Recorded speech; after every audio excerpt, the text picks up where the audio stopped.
பொதுவாக வாரியார் சுவாமிகள் கோயில் வழிபாடு ஏன் எதற்கு என்று ஒரு புத்தகம் எழுதியிருக்கிறார்.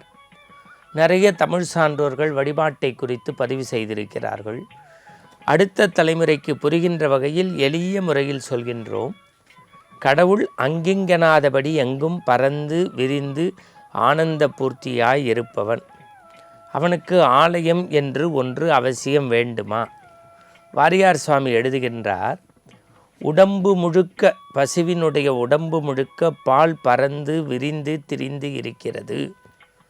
காதில் கேட்டால் பால் வருவதல்ல, வாளில் கேட்டால் பால் வருவதல்ல, கொம்பில் ஆட்டினால் பால் வருவதல்ல, பசுவினுடைய மடிக்காம்பில் போய் சுரந்தால் பால் கிடைப்பது போல அங்கிங்கனாதபடி எங்கும் இருக்கும் கடவுளை ஆலயத்திற்குள் எழுப்பி நம்முடைய ஆன்மா லயக்கச் செய்யக்கூடிய இடத்திற்கு ஆலயம் என்று பெயர்.